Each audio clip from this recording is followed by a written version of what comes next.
Ladies and gentlemen, please join me in welcoming the CEO of the Churchill Club, Karen Tucker. Thank you so much. Good evening to you. I'm Karen Tucker, CEO of the Churchill Club. Welcome. This is a very special occasion as we welcome Microsoft CEO Steve Ballmer and LinkedIn Executive Chairman Reid Hoffman. I'm sure that we will be hearing about Windows 8, Microsoft's future, Steve's personal thoughts on where the industry is headed, and quite frankly, just about anything else that they want to talk about. We have a packed room for this program filled with leaders, pioneers, and innovators from across the nation and around the world, from Silicon Valley to Austin, Boston, New York, Australia, Asia, Europe. And we have come together because we have a common interest in innovation, economic growth, and societal benefit. Especially at a time like this, it's abundantly clear that Silicon Valley is a state of mind that many share, and not just those who call this geographic location their home. We wish to thank our platinum sponsor, Microsoft, for making this program possible. Thank you.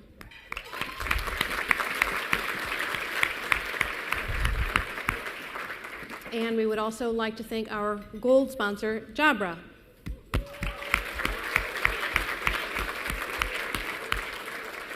And our silver sponsors, Intel, Luxembourg Trade and Investment Office, and Nokia. Thank you all so much.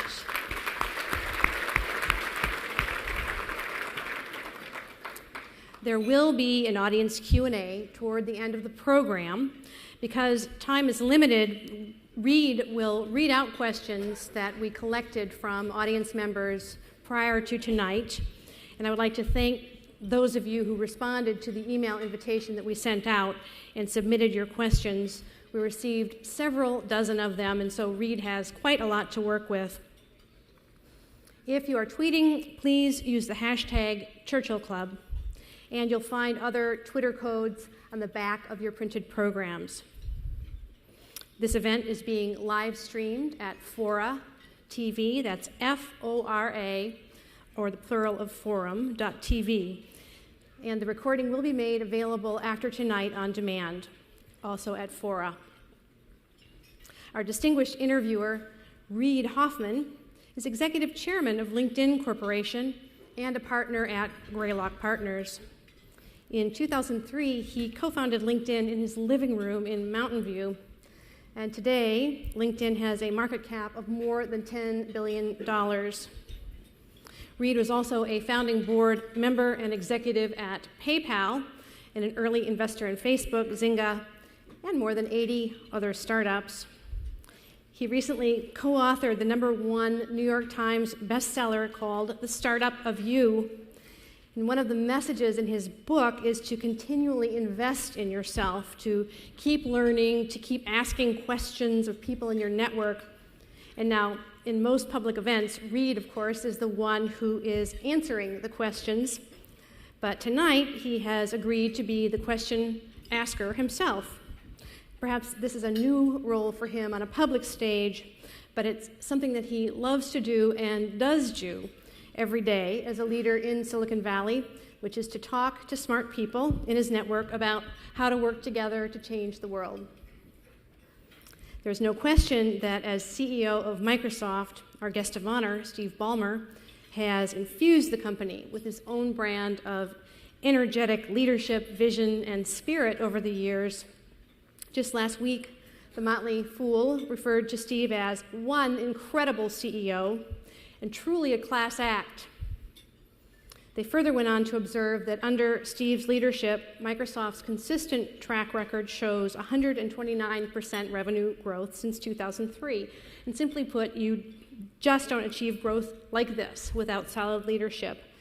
And he has certainly had a busy fall as the company has refreshed nearly all of its products and services. From a personal perspective, Steve does his part and has made very large charitable contributions to help children, to fund education, and the spirit of giving has which I think has been inspired both by Steve and Bill Gates, has carried over into Microsoft as a company. They recently celebrated the 30th anniversary of their employee giving program, having donated more than $1 billion to community organizations. Steve is an extraordinary individual, and he has our admiration. Please give your warmest Churchill Club welcome to two foremost leaders of our time, Steve Ballmer and Reid Hoffman.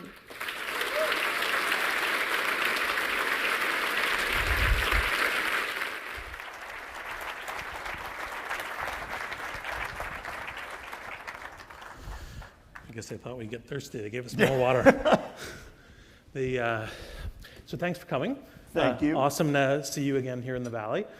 Obviously one of the things that's been in the news recently is the transitions in leadership. And obviously the most interesting question for Zinovsky's departure is, what does the future of the organization look like? Kind of where are you going? Has the strategy changed? What is the signal for where you're going? Well, we're real excited about, both the work we've done and frankly the spectacular start that we got off to with Windows 8. And from a strategy perspective, with all the caveats, it says we're always innovating in the next release. But from a strategy perspective, we're kind of all in on what we've done, building on this notion of an integrated experience, a new user interface that's alive and active, a product that's got the best of work and play, tablet and PC coming together, touch and keyboard. We love what we've done, and we think we're off to a very, very good start. We've got a very good team, and Stephen has some other things he wants to do in his life, and he's made one of the most amazing contributions anybody will ever make to any company in terms of guiding a lot of our key activities and doing sort of great work on our engineering systems. And so wish him well, and he's always recommended if you're going to make a change, you make it on a product boundary. And he's living his principles, so to speak, and certainly we wish him well. Our new team is fantastic, maybe a little less well known, but the lady who's taking over the product development function has been with us 20 years, has worked on Internet Explorer and Office and Windows, and has been a driver behind the vision. And we'll continue down the path. It's 400 million roughly computers that get sold with Windows a year, which is pretty exciting. We need to increase that, morph those into tablets, maybe make a little impact on phones, and that would be a great year. And how do you look at the relationship between the Surface and PCs? Like, is it a small PC? Is it a different kind of device? Is it kind of this combination of work and play? Yes. No, this notion of the best of worlds is not the craziest notion in the world, as long as you can do it in a way that's no compromise. Can you really give people something that is the best of work and play? Because frankly, anybody who's gone on an overnight trip wants to take something with them, and most people will do some work, and most people will do some play. Do you really want to have a device that is completely without a keyboard? Well, maybe, and we want to give you that option, but many times you don't want a device that doesn't have a keyboard. We want to give you that option. We want to give you the option to lie back, lean forward, or lean all the way forward, and those are all different modes of work, and we think this notion of, we like to call it the best of worlds, was a key part of what we did as we kind of really reimagined Windows. I mean, we support different processors. We kind of have a different programming interface. We've built services in for the first time. We've got different physical form factors. And yet, when you show somebody a Surface and they say, oh, I get it. It's a tablet. And, I have one. Let me just hold it up for purpose. No, this isn't even paid political advertising. It's just, that looks like a tablet, which is great. It's nice to have a tablet, which is great. And it's okay to, throw it in the dock, if you will, and turn it into a notebook. And I don't think that that's actually wrong. I think that's a great concept. And if you want to sit and read like a book, you can. If you want to watch a movie, you can. And if you actually want to do some homework, if you're a student, or you want to do some some work professionally, the office software is all there. Go ahead and have at it. And is that the key strategy for how it makes a huge footprint in the so-called tablet market, is because it does the whole breadth? I think there's a few things we get to work. Number one, we certainly have device types that are different. I showed you this one. I could show you the Asus device. I can show you notebooks running touch. A touch notebook, people initially say, why would anybody want touch on a notebook? And yet that's the thing that's all out of stock, unfortunately, at some of the retailers, because people didn't even believe. But when you sit there and read, a lot of us want to use our thumbs. So what happens is the distinction between a PC and a tablet, I think, at least in our ecosystem, completely goes away. And then you just have to decide what the usage mode is that's best for you. You get a diversity of form factors that runs a broad set of applications. We are, you could say, early in our application ecosystem, but with 400 million new PCs, let's say 250 million of them go out with Windows 8 in the next year, the opportunity for an app developer, I think, is enormous. Yep. So, but in terms of like, for example, iPad has been, largely, dominant over the next few years. You've got Android tablets coming in. The key thing in terms of saying, now this is why the Surface will make a huge wedge in this. Is it obviously developers important, which is just talked about, and said, look, we have a broad development platform, so developers are incented. But what are the kind of things where you say, someone's going to go buy this as opposed to the other ones? What are the key things that will have in mind? Diversity of form factor, I think, actually matters, but without compromising any of the form factors that do matter. A laptop does matter, and a tablet does matter. So you can't compromise in form factor. You need diversity. You need diversity of price point. I actually think that's quite important, and you will see a range of price points across tablets, PCs. You have to have enough volume to attract developers. And there are actually different kinds of developers. The apps that are done for phones that get ported to PC, to tablet is one thing. The apps that get written really for the big screen, historically, much, much higher revenue set of opportunities, but you want to be able to sort of pour the innovation that comes from the phone up and from the PC down into kind of a common set of devices. So I think we can leverage kind of the biggest app ecosystem that makes sense once you get over about 4 inches. We got some more to do below 4 inches or below 5 inches, which is still very interesting. So big app ecosystem, diversity of price, a UI that's frankly very different. It's the most different. It's not a sea of icons. It's actually a UI that is alive with the things that are important in people's lives, the people they care about, the information they care about. It's a point of view. There's certainly a big point of view difference, and just as a lucky strike extra, you can write everything in JavaScript and HTML, and at least as I cruise up and down the valley, the hardest thing right now, everybody's got JavaScript and HTML skills. It's hard to find people with all other skill sets are in shorter supply, which means kind of an easier on-ramp for developers. Yep. Now, one of the things that's kind of interesting when you chart the recent, last decade history of what you guys have been doing is this kind of move from just pure software to hardware, right? You've got Xbox as a primary entrant, doing the home systems. You've now got the Surface. There's broad rumors, which obviously can't really comment on, as are you going to do a phone? Silicon Valley people, we gossip a lot amongst each other, right? But what does that mean in terms of the elaboration and the change of your strategy? Is it now kind of like, okay, we have to do devices as well? We're no longer, kind of purely working through ISVs. How does that strategy change? Well, there is, I'll say, a shift. I don't know about a change, complete change. No. If you take a look at it, do I anticipate that partners of ours will build the lion's share of all Windows devices over the next 5 years? The answer is absolutely I do. Windows phones, Windows PCs, Windows tablets, Windows all-in-ones, Windows huge screens, Windows in the whatever.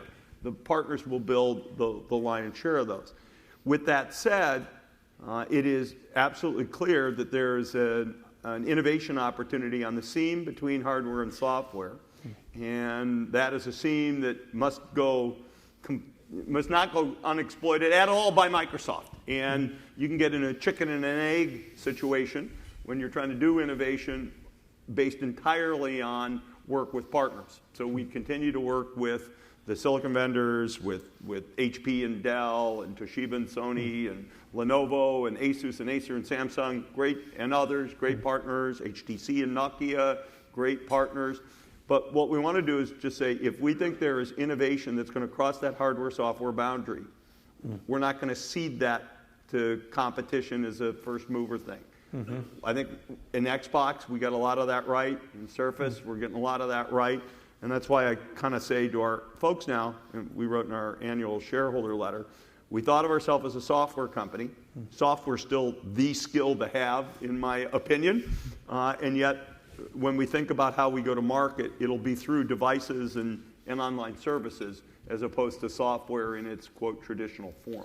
But doesn't that also, I mean, the natural thing is that gives you a little bit of tension, because if you're also a primary seller of devices, services, and so forth, and you're doing ISVs, how do you plan on navigating that tension with your ecosystem? Carefully, of course, would be a good answer. The truth of the matter is, if you sort of play it up front, you tell people what you're going to do, and there's no piece of software that we're not licensing to our partners. I mean, that's part of the reason to go do this, is to also enable partner innovation. That is very, very important. We cut this a little bit differently in all three device classes. In the case of Xbox, we just built it on device and kind of had to, because the model in video games was lose money on the hardware, make it up on the back end. It's hard to share those economics. In the phone, what we decided to do was more tightly define the hardware spec, and we did that, and then worked with that in conjunction with Samsung and HTC and Nokia and now others. And in the case of the PC, we have a very open set of innovation that's going on around Intel Core and Intel Atom processors, and we're trying to be a little bit more tightly prescribed in terms of both our partners and our own work on ARM processors. But do you think, in this kind of thing you can't comment concretely, but will Microsoft ship a PC? Well, will we ship a PC? I don't know what to call this. For some people, it is a PC. For my son, who uses it all day, every day for his homework, I think you'd say it's a PC for all intent and purposes. But it depends on what you define these devices. We have announced, we've shipped the Surface RT. We've announced a product called Surface Pro that's got an Intel Core processor in it with Windows Pro. We said that would ship about 90 days after, and there's no new news on that. So we are shipping these things, but we're not shipping a clamshell. We're not shipping. We think our OEMs do a very, very good job. They push very hard. I mean, I'll just hold it up. I'm going to actually demo it. But look, this is 2.2 pounds. It's 2.2 pounds. It runs Windows 8. It's got a Core i5 processor in it, and it turns on pretty quick, but it's a touchscreen. And, it's a great piece of work. There's no reason for us to do this is from Acer, but it's a great piece of work. And our OEMs are doing great work, and we're excited about that. Same thing in the phone category. I mean, if you take a look at the hardware with Windows Phone, the best cameras, the best screens, the best audio are available from our partners. And why just sort of repeat something that other companies are doing brilliantly, so to speak? So the strategy a la Surface and these things is where the innovation requires the conjunction, you may become a direct participant. Yes. That's right. Or we're the business model, which is how we got to Xbox, really. Yep. We got that, and I'm glad we did, because Kinect was an innovation that was born of sort of diving into the living room with a hardware and software play. Yep. There's no way something like Kinect ever gets invented unless you're doing hardware and software, because you're load balancing how much compute you're doing actually in the sensor and how much you're doing in the processor. And I'm delighted, that's an innovation that now we're transferring over to the PC ecosystem. Yep. And so is Kinect, do you think, going to become part of the standard Windows platform? I think it'll Windows become 9? Standard in certain environments. It'll be supported in a very consistent way. Do I think we're all going to be waving and jumping up and down in front of the small screens? We may want to from time to time. We have a pretty good-sized processor in the Kinect today, so probably requires a little innovation before it makes sense in all these devices. So let's touch briefly on the Home OS and Xbox. What do you see as the future in terms of how the kind of OS running the home? Obviously, Xbox, part of the living room, the large screen. You've talked about there's a whole sequence of screens for development. But what particularly do you think is kind of what the future of how kind of software powering the home, and is the Xbox the primary way that Microsoft delivers, or is there a conjunction vision coming? Well, there's kind of, let me call it, there's kind of a horizontal and a vertical. The truth of the matter is, if you just count up computers in a home today, phones is the number one computer. I call them all computers. If you got a processor and memory and you run software, you're kind of a computer to me. So number one computer you'll find in all homes is a phone. Then you get to kind of PCs, tablets, and then in a lot of homes you'll have some intelligence that's really general purpose that's affiliated with the big screen. And so laterally, what's going to control all that? I mean, the truth of the matter is a lot of that will be peer-to-peer. A lot of that will ping through the cloud. It's ironic, but if you want to log into the computer next to you, the easiest thing to do may be to have them both rendezvous through, for example, your Microsoft account, in our case in the cloud. The other question, though, is what is the innovation that's really going to change the big screen, the TV? Yep. And we're pretty excited. I'll just give you an example from Xbox. For the presidential debates, which is commodity content, so it's got the right licensing price, if you will, we ran kind of interactive polling with Kinect, with the sensors for our Xbox Live audience. We had hundreds of thousands of people participating, and not on a second screen where you have to have your head down banging away. There will be times you want to use the second screen, but a lot of times people want to share that big screen, and I think the kinds of innovations that we did there were good. I found it a little ironic that Time Magazine wound up quoting Xbox polls after one of the debates. You could say that was heartening. Let me use that word. Yep. Well, one of the things, actually, it's funny, I wasn't originally planning on asking you this question, but I think it's an interesting one. So you said the right licensing price was free. Obviously, one of the questions is, how is content streaming? There's speculation, which you can't comment on, which is the whole Netflix thing. But what is your view of the model of content business models, licensing fees, advertising? How does that play to the Xbox? How does that play to the OS? I think you got to start with the fact that not all creators are the same. I mean, one of the things people get confused about is all creators want the same thing, and they don't. The guy who produces a 5-minute video that goes on YouTube is going to settle for a very different business model than James Cameron, who I gather was here at the Churchill Club and produces whatever it is, $120 million fixed cost movie. And getting those things confused can lead to very dangerous conclusions. And there are people who are going to want very expensively produced content, and there are people who are going to want very cheaply produced content. I think getting caught in the middle could be a tough game. That is, having something that's sort of expensive, too expensive to monetize, but not expensive enough to really pop. I wonder where that will, and you can go through whether it's kind of what's going to happen with news, or what's going to happen with movies, or what's going to happen with TV and other video forms. You can kind of go through this. We just released Halo 4. Halo 4 did $220 million in its first, 2 days. And believe me, it had a big production budget. And the only way to monetize it is by charging people money for it. And maybe not everybody will buy it, but the people who buy it, they'll buy it. And James Cameron's gambling the same thing pretty much on every movie they do. The blogger who works half-time and is making kind of $100,000 a year based upon AdSense ads, that's a different content model. And that's going to be more likely ad-funded, et cetera. So I think having a mix of these things is very important. The question is, what happens to the NFL? You're going to pay for the NFL. I don't ever think anybody's going to Netflix at an everyday low price, single fee. I think the NFL's got enough oomph that that'll never happen, or at least not my lifetime. And it ain't happening to the NFL. Yep. And if you're really, kind of small, low budget, you don't even want the Netflix, you don't want to go into the bundle. You just want to do your own ad-funded type thing, maybe even micropayments for some of this stuff. So I do think there's going to be a role for kind of interesting subscriptions in between. There's going to be a role for sort of per watch or per, where you know what you're buying content on the front end. And then there's going to be a tail that's going to be largely ad-funded. And I think that's true. You could say that's true in games. You could say that's true in movies. You could say that's true in next generation interactive formats. I think it applies across the board. Let's go back, because it's the final touch on home. I'm kind of moving from home gradually to the enterprise, kind of through consumer devices. On mobile, obviously this is a difficult competitive area, right? There's everyone's kind of pretty clear on what the Apple strategy is. It's kind of iOS is the device to beat. Android and Google kind of says, well, we don't have quite as good a product, but it's got a better free distribution model and maybe better cloud services.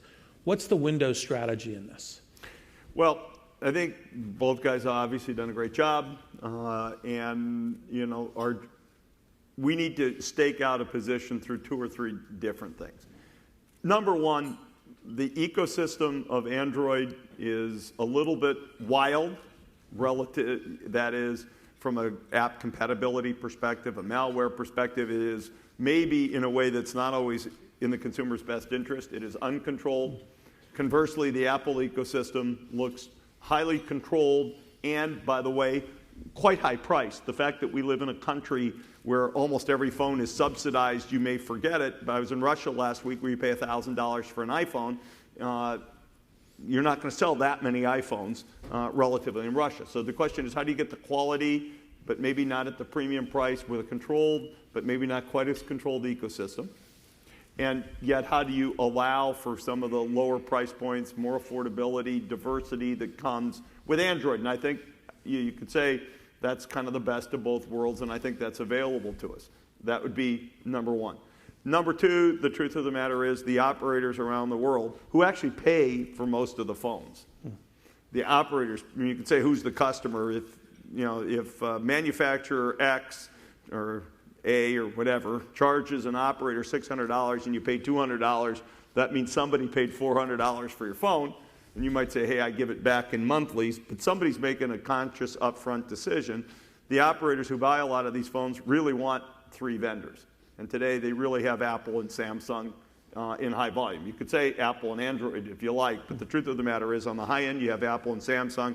On the low end you do have a sea of lower priced competitors, but that high end is where a lot of the profitability is in the plans. So we have a customer set that wants an alternative. We've got a differentiated point of view, or differentiated opportunity strategically, and then if you go look at the product's got to be great. And if you look at what we've done with Windows Phone 8 in terms of being really, I would say, the most personal smartphone. When you really whip out your phone, you really just want to see the things that matter to you, as opposed to whipping through. We think we've done good innovation in that area. A lot of people are going to own Windows devices. Just making it real easy to move things back and forth between Windows phones and other Windows devices, we think will be appealing to a lot of people. And as good a job as both Apple and Google have done on aspects of this, the notion of really using the cloud for seamless roaming of everything, notes, personalization, photos, I think there's just a lot of opportunity still for innovation. And the hardware is not going to stay the same. Was it just this morning, I think I read the article about Samsung pioneering new plastic screens that'll change the way phones are designed. If anybody thinks we're at the end of the hardware innovation chain in pocket-sized devices, I think that's nuts. Yep. And do you think that there's anything, like in terms of cloud integration of the phone? Obviously, one of the things that Apple had a debacle in the last month was maps, right? These sorts of things. Is there anything particularly in the kind of the services vision that you were talking earlier that you think, when you think of the phone and what the direction of Microsoft, OS and product is, that the services vision needs to be highlighted? Well, I know we designed this stuff, and I know, I'm not supposed to be surprised that stuff actually just works the way it was designed to work. But the first day you're sitting in a meeting on your tablet, Windows tablet with a pen, and you make a note, and you go out to the car, and right there on your phone is the inked note that you just made, and you can forward it immediately with your inking onto your assistant or chief of staff, or I met Reid's chief of staff backstage who's had an exciting time on Reid's book tour. But the fact that stuff is just boom, it just really all works. It's really quite remarkable. And that's a It's a small case, and yet we have to remember how much more is going to happen. Maps debacles aside, just take the amount of innovation that will happen around location and geographic data and intent and what we show you on your phone. I mean, this notion that says I really just go to my phone and it's really easy when I'm in a store to price shop something. I mean, that's something Amazon will do for you.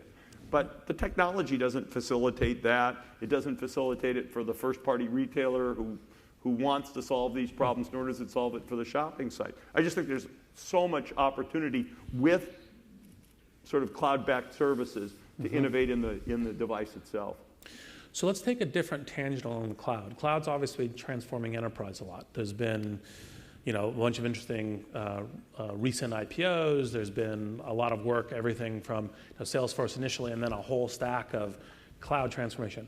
What's your view in terms of the cloud transformation of the enterprise? How does that play out into the Microsoft strategy? And is there anything you see as the next phase after cloud? Yeah, let's just take cloud and then we go. Wow! Yes. Reid and I had a great dinner one night where there was a lot of wow, but let me start in the next few years first. You take a look at it, you say, where are we in the cloud, sort of the evolution of the cloud, particularly from a business perspective, and I would say we're sort of in the early part of the game. Most enterprise infrastructure is still on premise. We can say some of it has moved, or even a significant part maybe have moved to the private cloud. That's not the same as the public cloud. So the infrastructure hasn't moved. There are a lot of applications out there that have been written, and they're only partially adopted relative to on-prem applications, whether it's even in the popular ones, CRM, our Office 365 product. These things are all relatively early in adoption. So you have the application level, the infrastructure level.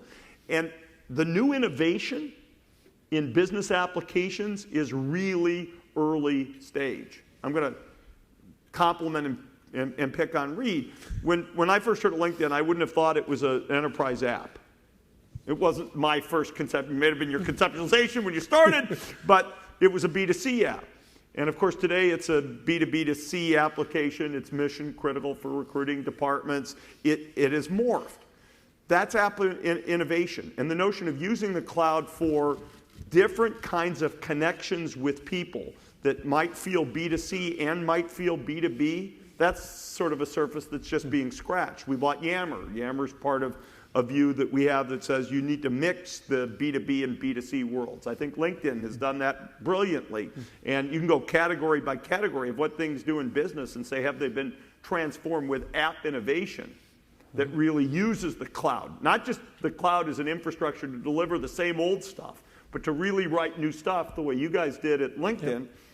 I think we're so early in that game that there's going to be a lot of companies that get started, and you won't know whether to call them enterprise or consumer companies, but they will be monetized. Even things that are ad funded, it's worth asking, are those consumer or enterprise plays, because you're still selling to marketing departments at the end of the day. Yep, no, absolutely. And I think you're right about the blend between, there's all kinds of different places where consumer starts touching enterprise and it gets gray.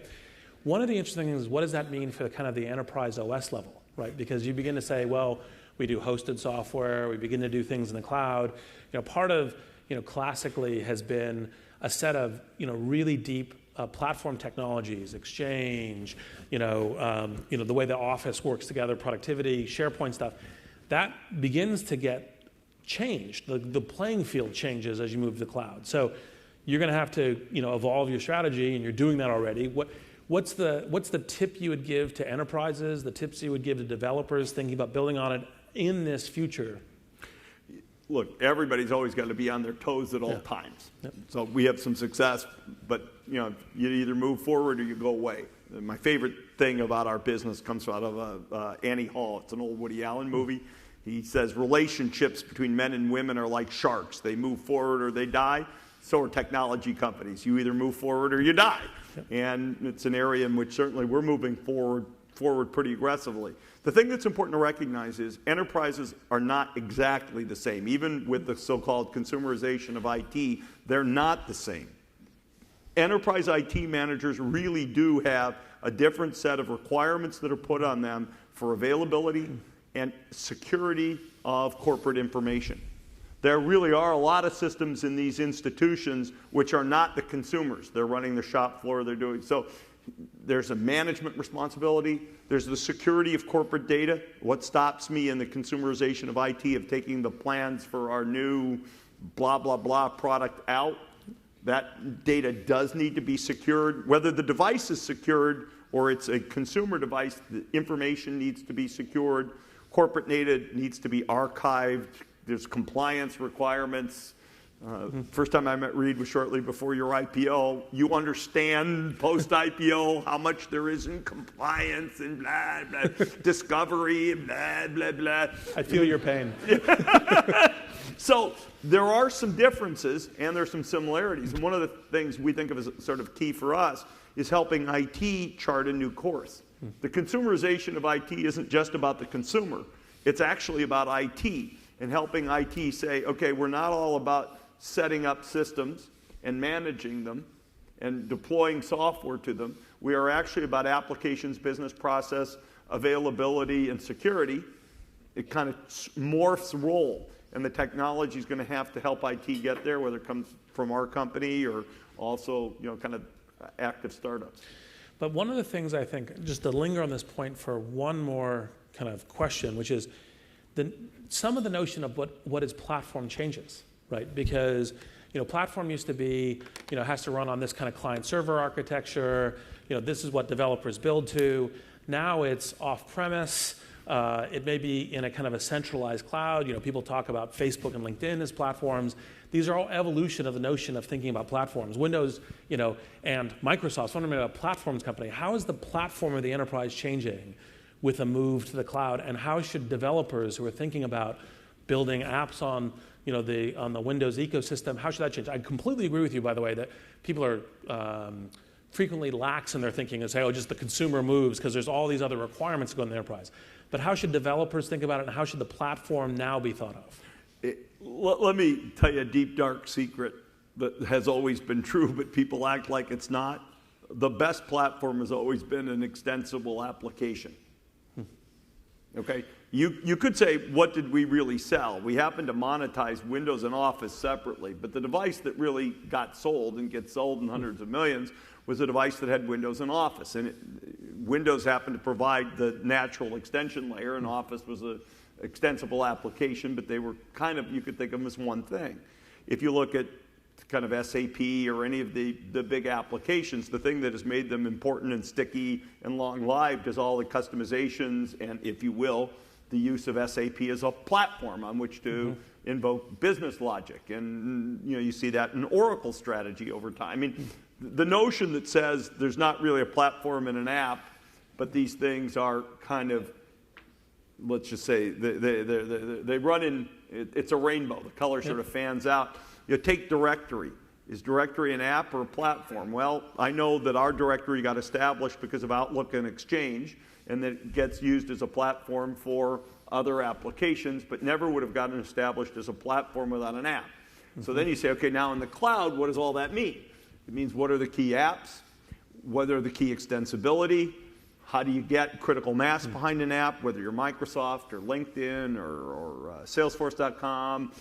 Everybody, I think, kind of gets this fact that anything that becomes popular should be extensible.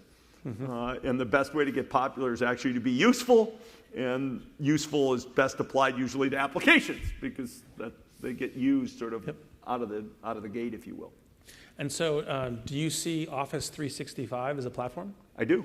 And what kinds of developers do you see building on top of it? Well, certainly at the SharePoint layer, let me just give you some examples. At the SharePoint layer, we see a lot of people doing essentially what I might call lightweight, enterprise-oriented, rapid application development. At the directory layer, we see a lot of people who just want to sort of plug into the SharePoint Exchange, the Exchange SharePoint Office infrastructure and get extensibility through what we now call Azure Active Directory. On the client side, we've introduced an extensibility model where you can either run the extensions, you run them in Office, but they can be run client side or server side It's a new Office extensibility model that comes with the release that comes out right now. With Link slash Skype, which will come together and help support communications and virtual meetings. The real question is, how do you keep adding value to a real-time communication session where the amount of ideas people have is a lot, as long as we have kind of a UI model that permits that and a way for people to sort of invoke Link or Skype or the combination, which is really where we're going as a platform. So, you know, I'll give you just sort of 4 or 5 quickies, but there is an extensibility model that, you know, through the directory, through the back end, through the connection between the front end and the back end, through the real-time communication layer. SharePoint already has been a place where people have built document managers and repositories and record managements and corporate portals. Yammer has an incredible extensibility model, which we started talking about at our SharePoint conference last week, and how those things come together. So there's all kinds of opportunities for extension of that application. And what kinds of, in terms of the interface of these kinds of platforms in Silicon Valley, most of the things that I see as kind of VC are kind of pure cloud apps. So they're you know, multi-tier provision through the cloud. They're not actually building necessarily an Office 365 or other sorts of things. What do you see as the interface with Silicon Valley and these platforms? Yeah, people don't build on it. They build. It's kind of like a LinkedIn ad. You connect. Yeah. Everything's about connection. Nothing's about, hey, I got to run in the same data center than you do. Let me just give you the simplest case. We got huge interest on everybody who sells to enterprises to integrate with the directory. Well, how do you get single? Just take something like single sign-on. It doesn't mean somebody's got to put code in our data center. But as you would know from LinkedIn or Facebook, you need to have a way to call APIs and get sort of the right connection done. You don't need to run on our SharePoint infrastructure in our data center, but you need to have an extension that will show up from a UI perspective in the context of the SharePoint portal site that somebody might have deployed for their, just take 401k processing.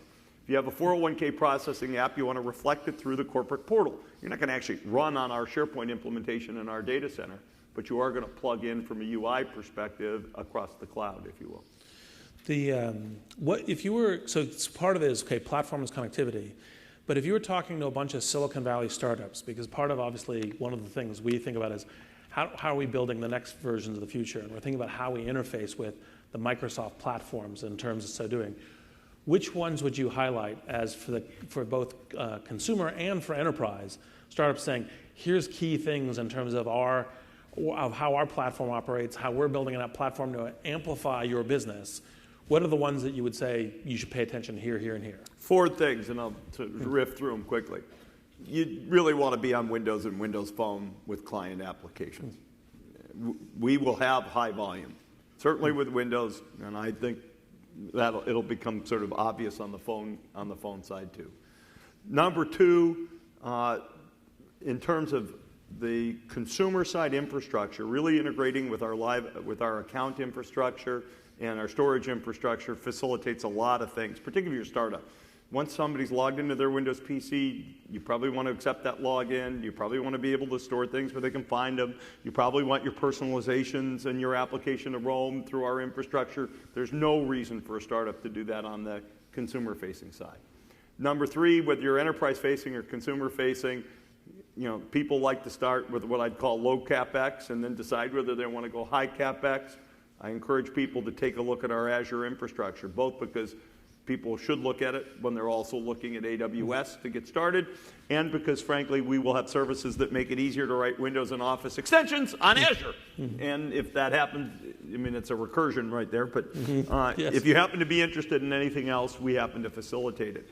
And then last, I'd really say the integration with Office is really about the directory and about SharePoint. And the directory is about Outlook, and that's the one I would say is probably easiest for anybody who is enterprise focused. Whether you're trying to work inside corporate confines, we'll align Yammer so that you get kind of a viral approach. You get to extend identity, your corporate identity inside and outside the organization, and we can do that through the Azure directory and Yammer. And are there any particular startups that are doing that, like best of breed today in the Valley, that are high on your list? Yeah, if you take a look, take a look at everybody SAP and Oracle's bought recently.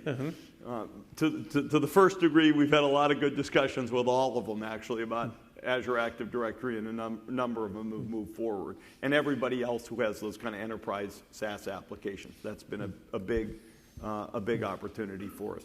We've also seen people on the client side do some interesting work. Mobilogy is a company that tries to help save people money in the way they use data and applications on phones. That's a Windows Phone application. There's one I'll go that's a little further afield called Gentronics. It's a biomedical company that actually uses Xbox and Kinect to help with certain kinds of therapy, particularly with people who have neurological issues. Which has been, I think it's a super interesting app, and it's kind of one people resonate with. So let's shift to kind of the play within the internet, right? So, obviously, there's relatively little new to say, but there's a battle on search. There's questions about what's happening with kind of social networking. There's questions of, what the next what Microsoft's entry on this, because there's been MSN, there's Bing, what's your kind of corporate view of how Microsoft plays on the internet, and how does it play with all these platform apps, and where do you see the future of this? A mental model is there's sort of three entries to the tech world. You can come in through devices, you can come in through enterprise services, or you can come in through consumer services. And I'll just say for proxy, Google's through consumer services. We really came through devices, but now people think of us as being very enterprise services focused, but our basic main play is still devices. 400 million, that's a pretty good sized number. And, I would say Oracle, SAP, Salesforce have come through enterprise services, and Apple obviously comes through devices. The truth is, it's not clear to me that anybody's going to be incredibly successful and try to attack the problem in all three ways. But you will have to play in all three areas in order to be sort of as successful, at least as we would choose to be. Our device play is, I think, pretty clear. Our enterprise services play is pretty clear. If you look at what is our highest volume consumer service, of course, it's Skype. And one of the key issues, key opportunities for us in that acquisition was to have some strength. Now, we're doing a good job of integrating it with our devices, but we keep it cross-platform. That's very important to us. It is a foundational element. Bing, also very important, growing very well. A lot of work to do with Bing. But a lot of Bing will be about making our devices and everything else better. And some of Bing will be just out there sort of independently trying to blow in the wind against Google, which we will do. We've made some progress in the United States. We're, someplace close to 30% market share between us and Yahoo. A lot of work to do. And outside the U.S., a lot more work to do. But, we have done a good job of integrating, from a design perspective, Bing into the overall Windows 8 experience. So a reference to your earlier Shark comment. What do you think the key risks are in Microsoft future? And kind of how are you addressing them? Well, let me be simple. Number one, risk is the things where you're not successful, you never get there. Risk number two is the things where you are successful, you screw it up, or you fail to move forward. And risk number three is you don't have the talent and the IQ and the discipline and the culture that lets you do one and two above. And that's true at Microsoft. That'd be true at the guys we compete with, the guys we partner with. I mean, it's true for everybody. And you say, what keeps you up most at night? The answer would be that. You've got to have great talent, but you also have to have a real point of view about how you're going to innovate and do things differently in the areas where you're not strong. And the kinds of innovations that make sense will be different in businesses where you don't yet play versus businesses where you do play. In businesses where you invent categories versus businesses where you don't invent categories. And, in a sense, I know people think tech is a sort of a great place to invest because there's a lot of growth potential. But I think tech's also a place where you kind of have to reinvent yourself more frequently than you would I worked at Procter & Gamble. It's the only other place I work, and they have reinvented themselves nicely as a company, and yet the pace of change in brownie mix, which was the product I worked on, Procter & Gamble's out of that business. I never knew It's that. just not quite the same. And the need to rethink is not quite as high in the brownie mix business, I've found. Or the blueberry muffin mix business. And so this notion of talent, culture, certainly very important. And then the continuous, are we headed the right path? How do we go there faster? And where's the new thing? Yeah. Where's the new place we have to go? But one of the central challenges when you become a massive tech company, a platform definer, is the so-called innovator's dilemma. Self-cannibalization. It's somewhat what underlies the move to the cloud and enterprise. It's a constant challenge once you actually have the dominant. How do you approach that personally? How do you approach that with the company? Like when you get internal innovator's dilemma, because the natural organization is to avoid it until it's too late. I think at least the leadership has to be almost overly insistent on sort of pursuit of the new I'm not saying randomize, change direction every 5 minutes. I don't think changing directions every 5 minutes is very helpful for a company. On the other hand, if you're successfully going this direction, being the leaders who insist that you go that way, and maybe you'll even leave a little money on the table this way. I think it was probably 5 years ago, probably 8 or 9 years ago when we started what became Office 365. We actually started with a couple customers, Energizer, the battery guys, but we just had to insist. And people said, is this really our future? Yes, just let's do it. Let's get moving. Let's move. Let's move. Let's move. Let's move. And they say, but we could be adding these 4 features to something. No, let's move. Let's move. Let's move. And it doesn't mean you'll always do it right, but at least in the tech industry, you have to have that insistence. Because whether the generation of stuff you're working on is 5, I actually think most things have a generation more than a year or 2. Mm-hmm. But I think most things in our business don't have much more than 5 to 10. And as soon as things move to the internet, the speed of generational change, because essentially distribution barriers to entry have gone down versus when I started at Microsoft, for example. I think it's even more important that you just say, hey, look, we're going to be reinventing ourselves every someplace between 5 and 10 years, and it's got to come from the leadership. In the last 10 years or so, what's the hardest innovator's dilemma jumping the gap that you've faced? That you said, okay, I know that this is where my revenue stream is, but I have to self-cannibalize here because that's where the future is. Well, probably with that definition, and I'll give you an alternate. With that definition, I'd say the cloud for our peoples was the hardest 4, 5, 6 years ago, because people said, we're not sure how we're going to make money on foo, and we're making a lot of money on bar. And I'm talking about the enterprise cloud. And we just said, hey, look, don't worry about it. Mm-hmm. Go do it. Don't worry about it. We'll kind of figure it out, which is not sort of intrinsic in the way bigger companies do things. Startups do it that way because they know they'll just go out of business and go do another. No, I mean, statistically, that's truthful. I think, and I think that was very, very important for us. The other thing you do is how do you tie up resource?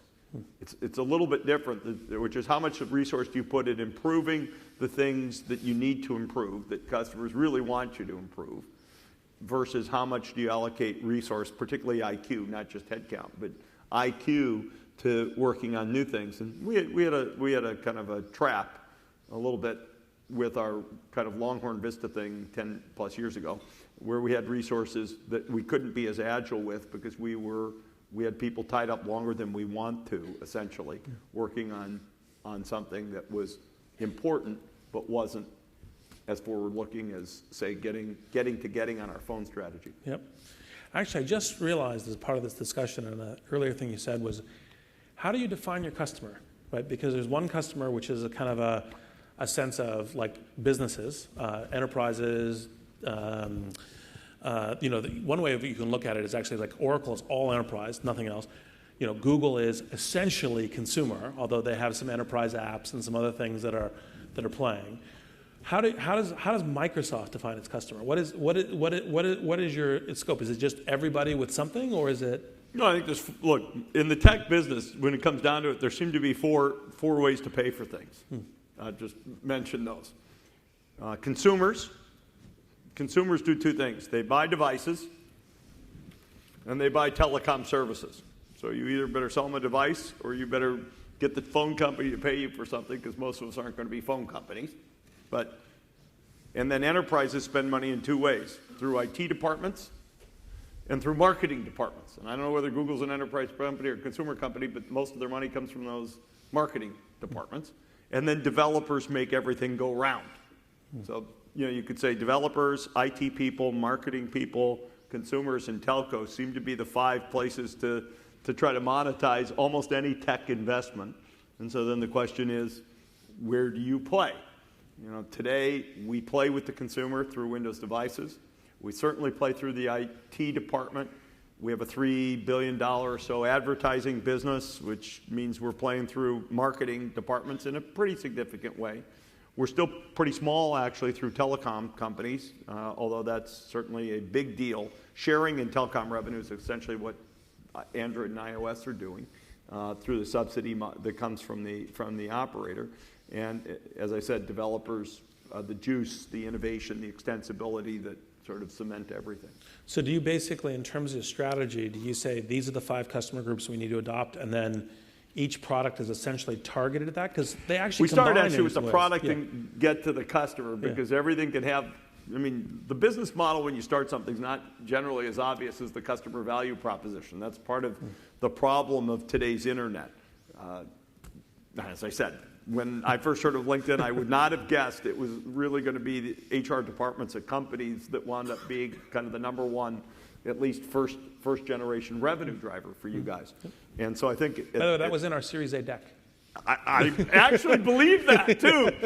I didn't see your Series A deck, and I said, okay, pretty clever. And you just have to say to yourself, what's the value proposition that we're trying to build? Find a monetization model, as opposed to say, we're trying to give telcos everything they want. We're trying to give consumers, because then you miss these connections like we have. Essentially the consumerization of IT or using Office at home and work, that's a connection point. You're not really building for one customer or the other. You're trying to span. Building something that's for the consumer and for the employer. You're trying to span. So I think rather than go from customer to product, it's always better to go from product to customer. Yeah, and then some products are usually some combination of customers they're buying. Yeah, the strongest ones. I think the strongest ones in our industry actually are. So it's time for us to move to audience Q&A, which I think I'm the vehicle for, so hopefully I'll get it right for the folks whose questions I'm asking. I thought this one was particularly good. What's been the biggest surprise to you about early reaction to business customers to Windows 8? Touch. In a sense, you could say, okay, business customers, they're going to be the slowest to be interested. But of course, IT people are some of the most intense users of computing around. And, the sort of intense interest in the IT community in all things touch, even in laptops and, sort of, let me call them desktop kiosk form factors, has been great. And I think actually there's a little feature of Windows 8, which, God, the IT people really love. It's called Windows to Go. You can put Windows on a USB stick, and you can bring your whole Windows environment, just plug it in and run it. And the level of kind of froth about that has been very gratifying. So I'm going to morph the second question a little bit. Yep. Since I know you, I'm going to answer the question and then ask the follow-up to it, which is, are you confident that Microsoft Windows Phones 8 can take a material share of the smartphone market? The simple answer is yes, from anyone who knows you. But the real question is the basis of that confidence. Say what you think are the key moving drivers that make that a high likely outcome.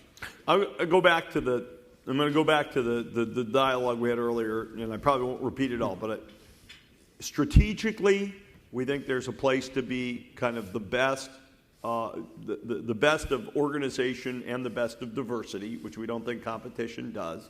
That's important. From a customer perspective, we think there's an unmet need effectively with the operators, which I highlight. And from a consumer perspective, all these darn phones look basically the same, and there's a lot of opportunity to innovate with a different point of view. You could say, our challenge right now is not getting 60% of the smartphone market. Our challenge is to get 10, and then get 15, and then get 20.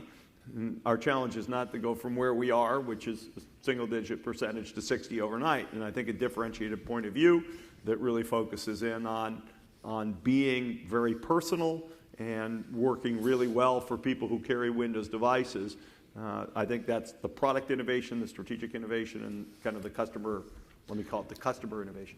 And this is always tricky in public companies, but do you share with people what your targets are in terms of percentage? This public company does not. Okay. Yep. So no, some public companies choose to do it. Yep. My advice for entrepreneurs is, when you become a public company, avoid it if you can, because it can force strategic action. I mean, you don't want to give up strategic freedom because you basically promised a set of targets that don't make sense anymore for whatever set of reasons. And if you have to, you have to, but it does take away strategic flexibility. So this question is actually another angle of something we've already talked about, but I think it's a good additional angle, which is, what do you most pay attention to in Silicon Valley? E.g., what are the trends that you see here? I had asked you this in a version of how should Silicon Valley companies look at the Microsoft OS, but what do you see happening here? How do you connect with the Valley? What are the things that you view as useful from what you learn and take away from here? Yeah, I would say we say Silicon Valley, and there's about 4 Silicon Valleys. There's the Silicon Valley that doesn't get written about as much as it used to, that actually builds kind of silicon layer infrastructures for things, new chips, networking, storage. That still exists. You wouldn't believe it necessarily reading the popular press, but it's really very important. Most of it still in Silicon Valley. That's one. Actually, it's around us here. It's around us. I mean, and Intel's one, but the number of guys who are doing new high-speed networking interconnects and what that means for the way you design clouds. And I mean, there's a huge amount of innovation actually going on at that lowest level, and it is mostly based in Silicon Valley. Number 2 is what I would call the sort of consumer and application innovation, which is mostly actually feels like it's moving to San Francisco to me. The number of trips I've made down here recently, quote, to the Valley and never gotten out of the city is quite high. But there's kind of I would say a meme that says if you're going to start a consumer internet company, you better move to this area to do it. And so you get a lot of the thinkers about new application scenarios that are in the area, and it's good to see those early. It's good to get them on your platform, and in some cases, it's good to buy them.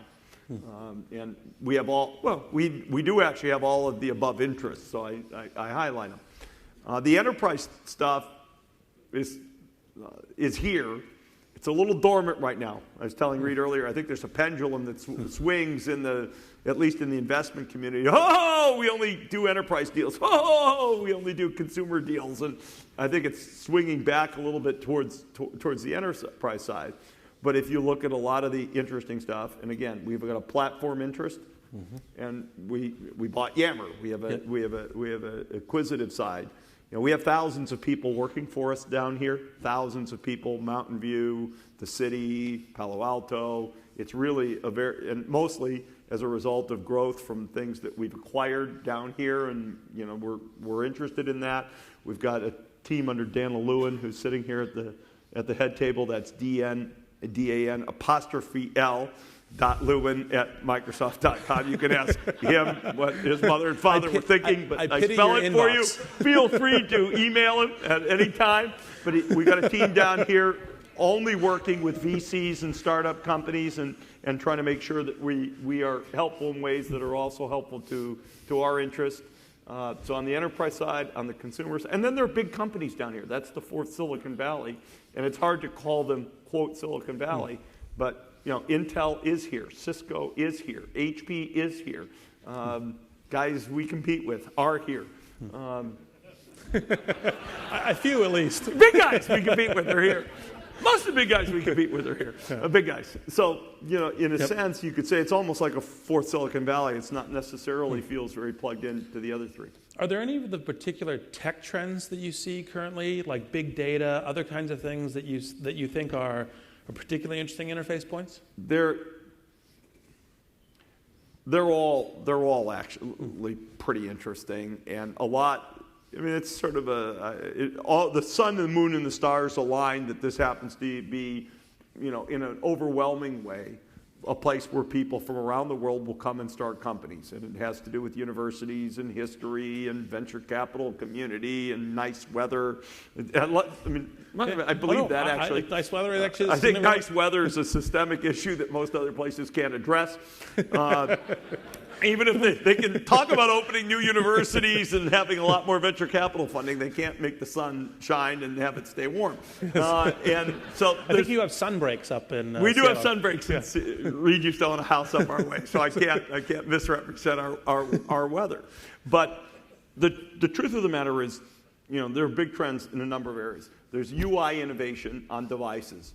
We're doing a lot of that work ourselves, and we're also watching, what's going on down here. When it came to Connect, there were technologies certainly that we licensed. There's technologies we look at every day in the UI field, and UI and form factor will evolve. Second one I highlight, I'll call it machine learning rather than big data. I'd like to emphasize for our people, it's the value that comes out of the data, and it's the fact that it's statistical. The thing that's most interesting about, quote, big data is people will write programs differently than they write them today. Today, inputs, algorithm, deterministic outputs. And big data and machine learning is about inputs, good guesses, revise the guesses, and do it again. And that's not the way most people, at least my generation, grew up writing software. So machine learning gets at kind of some of the statistical techniques that we will use with these large data sets. There's a lot of innovation. Again, if you look at most of the companies in that area, we've bought some down here, and there's a lot more going on. The cloud, if you look at the infrastructure for the cloud, the enterprise applications, and then you look at new application innovation. Those are probably the four areas I'd highlight the most. New form factors, machine learning, the cloud is an ongoing point of innovation, not just a transformation, and the new application scenarios. And I find companies doing interesting work. Right now, with Windows Phone and Surface and Windows 8 coming to market, relatively speaking, probably spending more time with consumer-oriented, consumer-focused, because that's where a lot of the oomph has been in terms of getting, phone and next generation Windows 8 applications written. But it definitely goes in cycle. Certainly, our R&D folks are spending as much time with people in the other areas, either working on partnerships, sourcing technologies as a vendor, buying companies. We buy little companies all the time that nobody pays any attention to. And then when we spend $1 billion, everybody pays attention. Yes.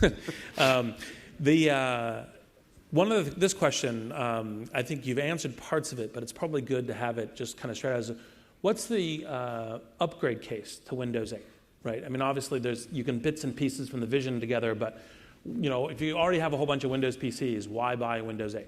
Well, just start with this. Windows 8 is just better than Windows 7.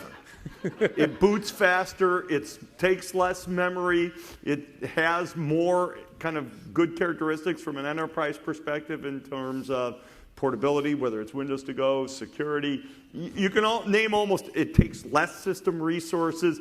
It runs, with the exception of a few system utilities and antivirus in that area, it runs basically all Windows 7 applications. So you have an installed base of about 670 million Windows 7 systems in the world, and they're all just run better, whether you have touch or not touch. And then people say, is there some adjustment because the UI is different? And the answer is, there's some. But if you want to pin everything on your desktop, which is what a lot of people do anyway, and you want to live in the desktop, you pretty much can. And yet what we find is people are far more interested than they thought they would be in the generation of new applications, and particularly our start screen as this kind of funny, I'll call it in an enterprise way, a digital dashboard. But I love seeing the news feeds, the stock feeds, the Twitter feeds. They're all going past me kind of on the screen. And if something catches my interest, boom, I dive in immediately because it's kind of alive with the activity that's important to me.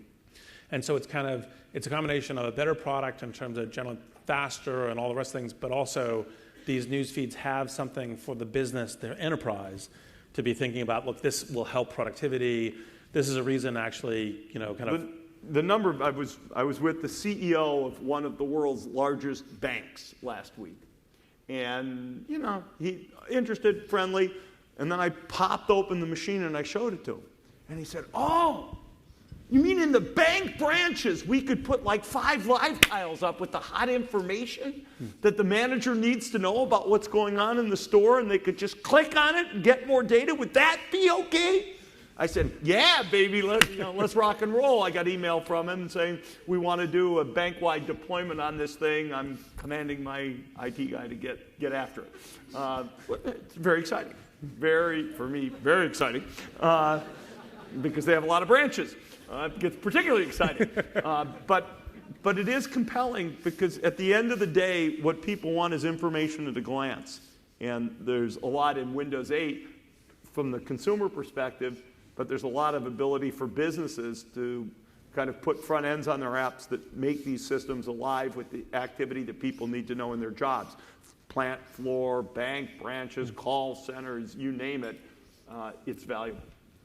What do you think is the least understood part of Microsoft's view of the future, right? E.g., like it's kind of one of the questions that Peter Thiel, a friend of mine you've met, likes to ask his interviewers is the thing they believe that no one else believes. And this is essentially a version of that kind of contrarian question, which is, what do you think that is the thing that, like, people know how strong it is, set of different products, but what's the part of the vision that is the least understood that you think that people should go, here's how this is what I learned about the future from talking to the CEO of Microsoft? I won't try to boil the ocean. I'll pick one technology area that we've invested more in than everybody but maybe one other company on the planet, and I think a lot of people just aren't investing much in, and that's this theme of quote, machine learning, unquote. Whether it's what we've done in Bing, which is the engine on which we have learned and the engine that we are currently monetizing, the work we do in our research team, it's a huge, let me just take one example. I was down in Vegas on business about a year and a half ago and met with the chief information officer, chief marketing officer of one of the casino chains. You wouldn't think this is a machine learning environment necessarily, but they describe their problem. It's not getting people to come back to Vegas. It's to spend all their money, plus 20%, in their establishments, not their competition. And they want to literally be tracking you with your card. They want to follow you. They want to pattern match to you, and they want to real time suggest to you, you want to try this table, you're going to want to try this machine, you're going to want to buy tickets to this show, because they can't afford to have you walking around Vegas not in their establishments effectively. It's a machine learning problem. It's just like search engines do in deciding when to serve up advertising. And I can go through business by business. I can go through technology product by technology product. The advantages of using these kind of machine learning techniques, I think, are huge. We've made a tremendous investment, something well noted on Wall Street. They say, hey, you haven't made any money in this big thing. And I say, wow, am I glad we've made that investment. And it's not an easy investment to make. It's not easy to make in terms of talent. It's not easy to make in terms of infrastructure. There are big data companies coming on, but you kind of have a bootstrap problem. You don't have big data until you have it. And, that sounds kind of silly, but indexing the web is kind of the biggest big data problem, or mapping the earth is the biggest big data problem, or mapping language and the way people use it to command and control systems. These are big data / machine learning, and we've made a big investment, and it's one I'm probably far more excited about than let me say, our kind of people would think typically. Yeah, awesome. Well, you're enormously busy. I think we should extend you a hand in your busy schedule for coming. Thank you. It's awesome. Yeah. That's great. And I think.